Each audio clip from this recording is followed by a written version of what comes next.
خواہ آپ کھانا کھا چکے ہیں یا نہیں، بس تھوڑی دیر آرام کرنا دوپہر کے اوقات میں، تاکہ آپ کا جو باقی کا دن ہے وہ صحیح سلامت گزرے اور آپ کے دن کے باقی حصے میں آپ اچھی طرح اپنے کاموں کو سر انجام دے سکیں۔ حضرت علی رضی اللہ تعالی عنہ نے فرمایا کہ میں نے اللہ کے نبی صلی اللہ علیہ وسلم سے سنا تھا، کھانا کھا کر فوراً نہ سویا کرو، کیونکہ اس سے انسان کے دل میں بھی سختی پیدا ہو جاتی ہے، اور آج کی تاریخ میں تو یہ بات اس حد تک گہری اور ثابت ہو چکی ہے کہ یہاں پہ ڈاکٹرز کا بھی یہ ماننا ہے کہ انسان کھانا کھا کر فوراً سو جائے تو وہ دل کے مرض میں مبتلا ہو سکتا ہے، اور یہی بات 1400 سال پہلے ہمارے نبی صلی اللہ علیہ وسلم نے فرمائی تھی۔ اب آتے ہیں حضرت علی رضی اللہ تعالی عنہ کے اس ارشاد کی طرف جو انہوں نے فرمایا تھا۔ جب ایک مرتبہ حضرت علی رضی اللہ تعالی عنہ کی خدمت میں ایک شخص حاضر ہوئے اور فرمانے لگے، یا علی، صبح سویرے جو انسان سویا پڑا رہتا ہے اس کی قسمت میں یا کچھ لکھ دیا جاتا ہے؟ تو جواب میں حضرت علی رضی اللہ تعالی عنہ فرمانے لگے، اے اللہ کے بندے، میں نے اللہ کے نبی صلی اللہ علیہ وسلم سے سنا کہ جو بھی انسان صبح کے اوقات میں سویا پڑا رہتا ہے اور وہ فجر کی نماز بھی قضا کر بیٹھتا ہے یا پھر وہ فجر کی نماز ادا کر کے سو جاتا ہے، تو جب فرشتے آسمانوں سے اس کے مقدر کا رزق لے کر زمین کی طرف آتے ہیں اور وہ رزق انسانوں سے بانٹنے لگ جاتے ہیں تو وہ انسان سوئے ہوئے ہوتے ہیں۔ اسی وجہ سے وہ فرشتے وہ رزق واپس لے کر اپنے ساتھ آسمانوں کی طرف لوٹ جاتے ہیں، اور جب وہ نیند سے فارغ ہو کر اٹھتا ہے، بیدار ہوتا ہے، تب ایسے لوگ رزق کی تنگی کی شکایات کرتے پھرتے ہیں۔ آپ نے دیکھا ہوگا کہ جب اکثر لوگ رزق کی تنگی کی شکایت کرتے ہیں، آپ ذرا ان سے پوچھیں، یہ صرف ایک آزمانے کے لیے آپ پوچھیں تو صحیح، آپ جب ان سے پوچھیں گے کہ صبح کتنے بجے اٹھتے ہو تو وہ آپ کو جواب میں لازماً یہی کہیں گے کہ ہماری تو آنکھ سویرے کھلتی ہی نہیں، ہم صبح اٹھتے ہی نہیں، اٹھنا بہت مشکل ہے ہمارے لیے۔ یہی وجہ ہے وہ رزق ان پر تنگ کر دیا جاتا ہے، اور پھر وہ تنگ دستی اور بے روزگاری کی شکایت کرتے پھرتے ہیں۔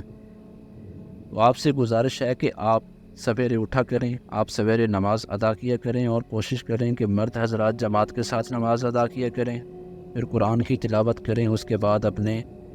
دن کی شروعات کریں، اور آپ دیکھیں کہ کیسے آپ کا دن اچھا گزرتا ہے، آپ کے دن میں برکت ہوتی ہے۔ اور جو لوگ 12 بجے یا 1 بجے اٹھتے ہیں، ان کے حالات کچھ یوں ہوتے ہیں کہ ان کے دن کے کچھ کام بھی انہیں سمجھ میں نہیں آتے، وہ یہ جان ہی نہیں پاتے کہ آج کا دن حالانکہ کیسے گزرا ہے، بلکہ انہیں کچھ کام بھی سمجھ میں نہیں آتا۔ وہ جو کام کرنے لگ جاتے ہیں اور پھر پلک جھپکتے ہی شام اور مغرب کی آذانیں ہونے لگتی ہیں، اور جو انسان سویرے جاگتے ہیں وہ اپنے کام پہ بھرپور طریقے سے سر انجام دے پاتے ہیں، ان کے رزق میں بھی برکت ہوتی ہے، اور وہ ایک پرسکون اور خوشحال زندگی بسر کرتے ہیں۔ ان کی تنگ دستی کی بھی کوئی شکایت نہیں ہوتی کہ وہ کسی بیماری میں مبتلا ہے، وہ تندرست ہوتے ہیں، ہر بیماری سے فارغ ہوتے ہیں۔ رمضان کے مہینے میں انسان کے صرف کھانے پینے کا شیڈول متاثر نہیں ہوتا، بلکہ سحری میں جاگنے کے سبب دن بھر کی نیند کا شیڈول بھی متاثر ہوتا ہے، جس کی وجہ سے کچھ بے احتیاطیوں کے سبب رمضان کے مہینے میں جہاں صحت بہتر ہونی چاہیے وہیں پر صحت نہ صرف خراب ہوتی ہے بلکہ مختلف بیماریوں بھی گلے پڑ جاتی ہیں۔ روزہ رکھنا صحت کے لیے بہت بہتر ہوتا ہے، مگر جو لوگ رمضان میں سینے میں جلن، گیس اور اس جیسی دوسری بیماریوں کا شکار ہوتے ہیں، اس کا سبب روزہ نہیں بلکہ ان کی اپنی غلطیاں ہوتی ہیں۔ سارے دن کے روزے کے بعد جو لوگ پہلے سے ہی کسی بیماری میں مبتلا ہیں، ان کی سحر و افطار میں کی جانے والی کوتاہی ان کے گلے کا ہار بن جاتی ہے۔ ایسی ہی کچھ غلطیوں کے بارے میں ہم آپ کو بتائیں گے۔ جو لوگ باقاعدگی سے ورزش کرنے کے عادی ہوتے ہیں وہ سحری یا افطار کے شیڈول کے سبب پریشان ہو جاتے ہیں۔ ایسے لوگ اکثر سحری یا افطاری کے بعد ورزش کرتے ہیں، جو کہ ایک بہت بڑی غلطی ہوتی ہے۔ اس سے ایک جانب تو بدہضمی کا خطرہ ہوتا ہے، اور دوسرا اس کی وجہ سے ہڈیاں اور پٹھوں میں درد ہو جاتا ہے۔ لہٰذا اگر ورزش کرنا ضروری بھی ہے، اس کے لیے سب سے بہترین وقت سحری سے پہلے کا وقت ہوتا ہے، کیونکہ اس وقت میں انسان کا معدہ خالی ہوتا ہے اور صبح کے لیے بہتر ہوتا ہے۔ کچھ لوگ رات کو دیر سے کھانا کھا کر سو جاتے ہیں اور نیند کی وجہ سے سحری نہیں کرتے۔ سحری چھوڑنے کی وجہ سے روزے کا دورانیہ بڑھ جاتا ہے، جو کہ جسم کی اندرونی کمزوری میں بہت زیادہ اضافے کر دیتا ہے، جس سے نہ صرف چہرے کی چمک دمک ماند پڑ جاتی ہے بلکہ قوت مدافعت میں بھی کمی واقع ہوتی ہے۔ اس وجہ سے بہتر یہی ہوتا ہے کہ سحری کے وقت میں بھلے ایک گلاس پانی کا ایک کھجور ہی کیوں نہ لی جائے،